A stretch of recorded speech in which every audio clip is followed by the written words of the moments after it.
इस वीडियो में हम बात करेंगे पॉलिनेशन के बाद जो प्रोसेस होता है that is basically called as fertilization. कैसे कौन कौन से इवेंट्स हैं जो कि फर्टिलाइजेशन को फर्दर प्रोसीड करते हैं। तो फर्टिलाइजेशन एक ऐसा प्रोसेस होता है जिसमें दो तरह के गैमीट्स इन्वॉल्व होते हैं, जो कि सेक्सुअली रिप्रोडक्टिव यूनिट्स होती हैं और जो कि रिप्रोडक्टिवली एक्टिव गैमीट्स होते हैं। एक होता है आपका मेल गैमीट और दूसरा होता है फीमेल गैमीट।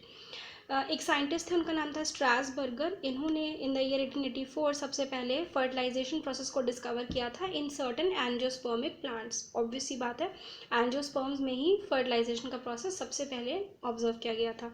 प्लांट्स में जो फर्टिलाइजेशन होता है उसे एक्चुअल में हम डबल फर्टिलाइजेशन कहते हैं, बिकॉज ये जो प्रोसेस है ये दो स्टेप्स में अकर होता है। ठीक है, इसमें दो बार फर्टिलाइजेशन होता है, that is what is called as double fertilization. पहले स्टेप को हम बोलते हैं सिंगैमी और दूसरा स्टेप हमारा जो है that is basically called as triple fusion.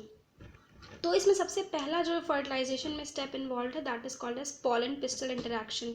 कि जब मेल गैमेटोफाइट यानी कि pollen grain pistil female reproductive part पे आकर के गिरता है तो वो दोनों एक्चुअल में इंटरैक्ट कैसे करते हैं। सबसे पहली चीज़, दोनों सेम स्पीशी के होने चाहिए। तो जब दोनों सेम स्पीशी के होंगे तो अल्टीमेटली जो पॉलन ग्रेन है वो हाइड्रोलिटिक एंजाइम्स को बनाना शुरू करता है, और ये हाइड्रोलिटिक एंजाइम्स अगर सेम स्पीशी के हैं तो अपने आप पिस्टल उन हाइड्रोलिटिक एंजाइम्स को एब्जॉर्ब करके अपने अंदर पेनिट्रेट करने में हेल्प करता है। पूरा का पूरा पॉलन ग्रेन अंदर की तरफ नहीं जाता है, सिर्फ और सिर्फ जो पॉलन ट्यूब है वो एक्सटेंड करना खुद को स्टार्ट करती है, right, inside any pollen grain. So अगर राइट टाइप का पॉलन ग्रेन पिस्टल पे आके गिरा है it will be called as compatible type, और अगर रॉन्ग टाइप का है it will be called as incompatible type.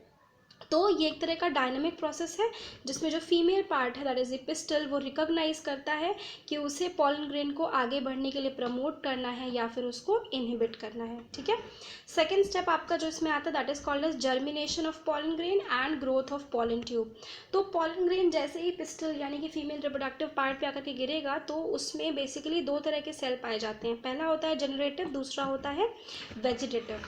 अगर हम जनरेटिव सेल की बात करें तो जनरेटिव सेल में दो तरह के मेल गैमीट्स पाए जाते हैं, और वेजिटेटिव सेल सिर्फ एक काम करता है, वो पॉलन ट्यूब को डायरेक्शन दिखाता है कि उसको किस तरह से, वो पाथ प्रोवाइड करता है ओव्यूल के अंदर पेनिट्रेट करने में, राइट। सो वेजिटेटिव सेल अल्टीमेटली बाद में डीजेनरेट कर जाता है, बट स्टार्टिंग में इनिशियली उसका सिर्फ एक काम है ओव्यूल के अंदर होल्ड करते हुए अंदर पहुंचना और मेल गैमीट्स को जो कि उसके पीछे पाए जा रहे हैं उन मेल गैमीट्स को वहाँ तक लेकर जाना, पहुँचाना।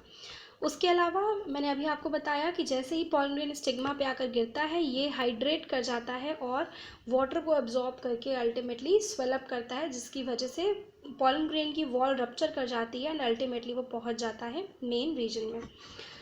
नेक्स्ट थर्ड स्टेप आपका जो है that is called as entry of pollen tube inside the ovule. कि ओव्यूल के अंदर पॉलन ट्यूब किन किन डायरेक्शंस या किन किन प्रोसेसेस के थ्रू आता है। तो पहला स्टेप इसमें आता है उसको हम कहते हैं पोरोगैमी, दूसरा है चिलाजोगैमी और तीसरा आपका है मीजोगैमी। पोरोगैमी क्या है, जब पॉलन ट्यूब माइक्रोपाइल की तरफ से इंटर करे, माइक्रोपाइलर एंड ओव्यूलर सैक के अंदर पाया जाएगा, तो जब पॉलन ट्यूब माइक्रोपाइल की तरफ से एंड करे it will be called as porogamy. जब चिलाजल एंड की तरफ से पेनिट्रेट करेगा it will be called as चिलाजोगैमी।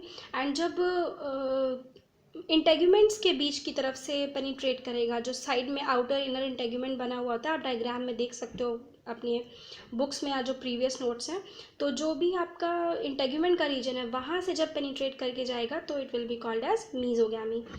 इसमें आपका नेक्स्ट स्टेप जो आता है that is called as entry of pollen tube inside the embryo sac. Ovule तक तो पहुंच गया, ठीक है। अब एम्ब्रियो सैक के अंदर किन किन डायरेक्शन से होकर जाएगा। पहला, पॉसिबिलिटीज़ क्या क्या हैं। पहला, between the egg cell and one of the synergid, नीचे की तरफ से, मतलब जो भी आपका एग सेल पाया जा रहा है और जो भी आपका सिनर्जिड है, अगर एक सिनर्जिड और एक एग सेल के बीच से पेनिट्रेट करेगा पॉलन ट्यूब तो ये आपकी फर्स्ट कंडीशन होगी। सेकंड कंडीशन क्या होगी, जब एम्ब्रियो सैक या फिर की वॉल्स को डिसोल्युबलाइज करके या फिर दोनों सिनर्जिड्स के बीच में से वो पेनिट्रेट करेगा तो ये आपकी दूसरी कंडीशन होगी, ठीक है। थर्ड कंडीशन क्या होगी, जब दोनों सिनर्जिड्स की वॉल के बीच में से वो पेनिट्रेट करेगा, तो that will be the third condition. And last condition क्या हो सकती है, अगर सिनर्जिड को ही ब्लॉक करके वहीं पे उसको रप्चर करके उसके बीच से कोई भी पॉलन ट्यूब पेनिट्रेट करेगी, तो वो आपकी इसकी लास्ट कंडीशन होगी।